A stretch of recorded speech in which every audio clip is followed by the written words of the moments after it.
right? Big tech is preparing for a recession. So one of the things I want us to realize is this, y'all. When a company is growing fast, when that growth slows down, it has to find a way to have, watch this, y'all, watch this word, sustainable growth in the slowdown phase. Sustainable growth. Write that around and put it in your brain. All right, so let me show you what I'm talking about. Let's go, man. Now, check this out. Watch this. Facebook cuts 11,000 jobs. We're talking about sustainable growth here. Watch this. So, the reason why Facebook was plummeting, it wasn't because of just what Apple did. It was its response to Apple. Its response to Tim Cook was this: I'm going to invest $10 billion a year in the metaverse until 2030. People are like, wait, bro, you don't lost your goddamn mind. You want me to wait for the next 8 years? Remember, the market is emotional. You want to wait 8 years for you to put this together? Bro, we need money now. So, what we don't realize is this. Yes, Facebook did lose user growth before. But what hurt them more was during a recession, he was still willing to spend $10 billion for the next 8 years to develop something that we don't know is going to happen or not. Right? The market loves, watch this word here, y'all, predictability. Now, in the words of long live, rest in peace, King Nip, he said, we making large bets on the long shot. You feel me? That's what Mark was doing. But watch this, if you notice, Mark changed some things up. And when he changed some things up, the stock started running. Because watch this, Mark said, I'm going to buy back some stock. I'm going to extend this hiring freeze. Watch this. The last earnings call, he actually had user growth that was good. Watch this. He actually had revenue that was good. Watch this. He still had good cash flow coming in. That was good. Watch this. Instagram Reels actually started making money. So why did the stock go up? Because Mark said this. I'm about to lay off 10,000 people, 11,000 people, but I'm going to cut that metaverse spending down. The market said, aha, that's what I wanted you to do. I don't need you to spend $10 billion a year. If you spend 8 or 5, I'm okay with that. I need you to make money now. Mark said, cool. One of the ways that a company gets sustainable growth is by cutting jobs, cutting back expenses. It's easy to fuel that growth with cash when we're in a running economy. When the economy is slowing down and you're going through turbulence, I don't need you to have the same energy. I need you to switch the goddamn energy. I need you to say, I'm trying to sustain growth. I don't mind you developing something new, but I don't need you to spend $10 billion a year on something new. Listen to me, y'all. I talk about Facebook, but at the end, I want us to understand something. The company don't got no debt. It is 100% hard for a company with no debt to go out of business. It is 100% hard for a company with no debt to go out of business. The dude don't got no debt on the balance sheet. Now, I'm not telling you to invest in this. I'm not saying what to do, but I'm saying it's going to be hard for him to go out of business unless he spends $10 billion a year. You can't do that. Because here's why.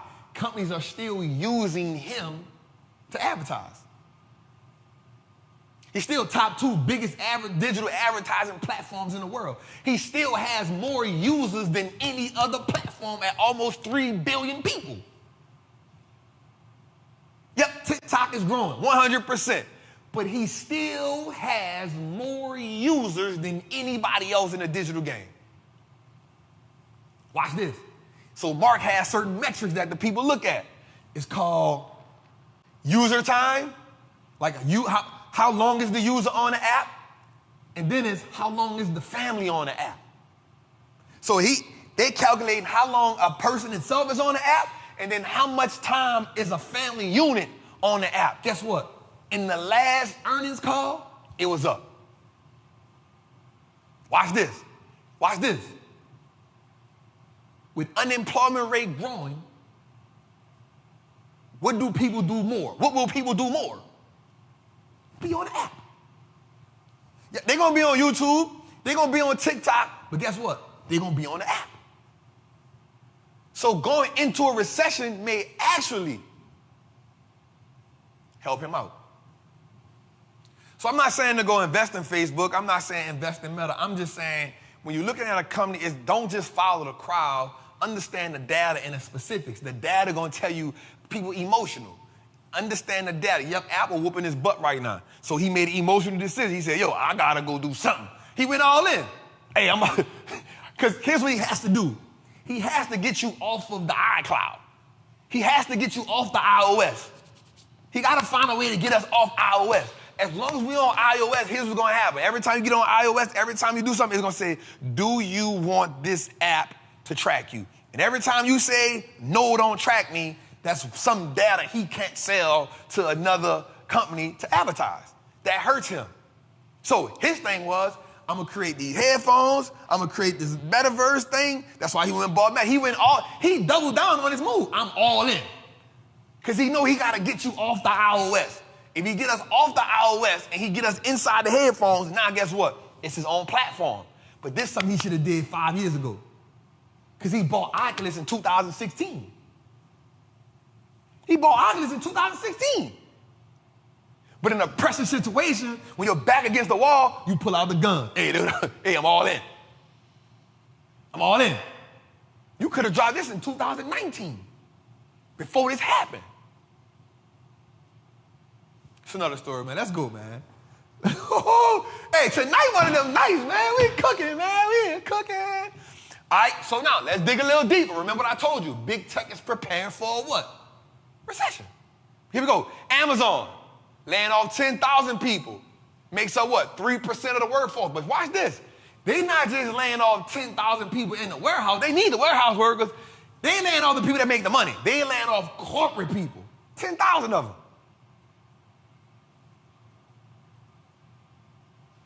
10,000 of them. In order for a company to keep sustainable growth, it has to do one or two things. Increase prices or cut overhead. The first thing they're going to do, cut overhead. You making $200,000 a year, you got to go holler at you. It's the first thing they got to do. This is how companies keep sustainable growth. This is how you keep sustainable growth. You can't do that. You can't do it no other way. Let's go, man. Watch this. When high growth companies can't experience high growth, they cut bodies. The new strategy, this is how I lose off my head. The new strategy becomes what? Sustainable growth. We had 12 years of that growth that outperformed the market. It's time to switch leaders. It's time to switch leaders. We had, Apple, Microsoft, Google, Netflix, Facebook. They made you a killing for 13 years. The problem was we wasn't in on it. We caught it the last 2 years. We caught it the last 3 years.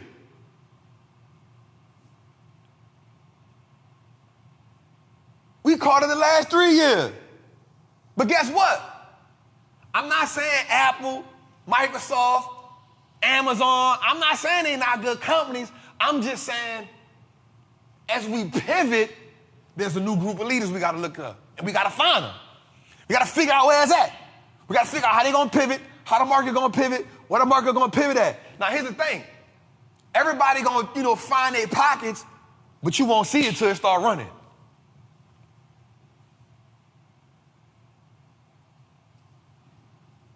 Apple, Facebook, Amazon, Google, they're not in high growth phase no more. They're in good growth phase, but they're not high growth no more. They probably not going to give you 30% returns like Apple was doing before. Apple was returning 32% a year. God dang, that's crazy. Amazon, Netflix, it was going crazy. Netflix was a $700 stock, a $800 stock. I'm talking about in no time. Amazon was a $47 stock at once. I need you to think about that. It done split. It was a $47 stock. Apple done split 5 times. Tesla done split. When Tesla split in 2020, I think it was at $900. That's why Cathy Woods made a killing. She said, this is going to be a $1 trillion company. Everybody laughed at it until it became one. She's like, I got you. Gotcha. So I want us to understand that. Think about this, y'all. This going to show you how crazy this is. The stock market opened in 1800 or something. I don't know. In 2019, we got $1 trillion company. In 2020, we had a $2 trillion company. It took the thing 1 year to get another $1 trillion. In 2021, we had 4 of them. We're like, wait, where all these trillions come from? In all the years of the stock market history, we finally get $1 trillion company. We're like, oh, that's crazy. This company gonna be worth $1 trillion. And then boom, another word $1 trillion, another word $1 trillion, another word $1 trillion. Then when he said, our word too? Wait, what? You did that in a year's time? How the hell that happened?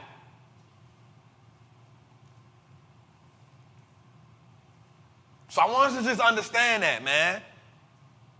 I want us to understand what we got going on here. Again, I'm not saying that these companies won't be great companies. What I'm saying is, I can promise you there's going to be some new leaders in town. And it may still be in tech, but it may be a different kind of tech. Remember, tech has so many different industries inside of that sector. It may be a different kind of tech. Let's go, man. Is we trapping us? We trapping. Let me see that we trapping in the chat, man. Do me a favor, man. Do me a favor, man. Get the likes up for me, man. I know we teaching right now. I know y'all tapped in what we doing. Get the likes up right quick. Get the likes up right quick. Get the likes up right quick, y'all. Oh, I'm going to do it for the next segment. All right, so here's the thing, man. Today, this was something I saw today. I was like, oh, that's crazy. So Google went under fire today. Activist fund TCI. So what activist investing is, shout out to the guy, Curl Icon, somebody I like. So activist investing is a person who gains a large ownership stake in a company, and then they say, yo, they get a stake so they can get on the board and they can change what the company's doing. Right? If they see a company ain't doing right, they see a company ain't doing the right thing or performing the right way, they say, hey, these are the things you need to do, and if you don't do it, we gon' buckle down, we gonna try to fight you for it. So Google got under fire today by this company called TCI. They own more than 6 billion shares of Alphabet, which is Google, the parent company, the parent name. And they wrote a letter today. They said, listen, in so many words, they said, they wrote a 36-page letter, yo. That's when you got something to say, right? And he went to them and he said, hey, check this out. Your head count is too high. You got too many, it's a recession. You got too many people working in here, and you are one of the highest paid companies in Silicon Valley. You need to fire some people. Remind you, Google hired 13 people last quarter. 13,000 people last quarter. Google hired 13,000 people last quarter and say, yo, we're going to hire another 6,000 this quarter. Stop playing with me. The people say, no. First of all, you got too many people working for you. Second of all, your C-suite employees and your corporate, y'all making too much money. So not only you got too many people working for you, y'all making too much money. You need to fire some people, and some people need to take some salary cuts because you're not using the cash on your balance sheet to serve your shareholders on the highest level. Now, let me tell y'all something. Here's a word of advice. Here's a reality check. In In the consumer world, when you go to Walmart, the manager is going to always say the customer comes first. In the investing world, the customer don't come first. The shareholder come first. But on the report, they're going to say it's the shareholder, it's going to say the consumer, the shareholder, and then the team. But they're going to say the consumer, the team, and then the shareholder. But in reality, it's the shareholder, and everybody else get how they live. Because every decision is based on how the shareholder feel. That's where the pressure come in at. That's where the pressure comes in at. So, they came in and said, 1, you got too many people working for you. 2, you're paying people too much. You're the second highest paying company in Silicon Valley. 3, you're making too much money. 4, you need to do some share buybacks because the money you got on your balance sheet, now mind you, Google is the top 4 companies with the most money sitting on their balance sheet. You got too much money on your balance sheet that you're not helping us make more money with. And so because you ain't helping us make more money, here's this 36-page letter. Here's what you need to do. And if you don't do it, we're going to step up. Activist investing. Now watch you. The people got a valid point. Watch this. Over the last 5 years, Google's expenses are up 18%. And revenue is up only 6%. So I mean, you're spending more money than you're making. But because the ad business is good, because the search engine is strong, developing new products has always been Google's issue. The ad business through YouTube, Gmail, the search engine, that's their bread and butter. Remember, they pay Apple about $9 billion a year to be the #1 search engine on Apple. They pay Apple $9 billion a year for that. Because Apple has Safari. Apple has Safari. Google pays Apple $9 billion a year to be, move Safari. I won't be the #1 search engine on here. So they pay them $9 billion a year for that. Golly, we cooking tonight, man. Jose gonna have the edit for this week, I'm telling you. All right, man, so I just wanted to bring that to your attention, man. So let's watch out for Google. And I'm not gonna lie, when that letter came out, them shares went down. Them shares went down.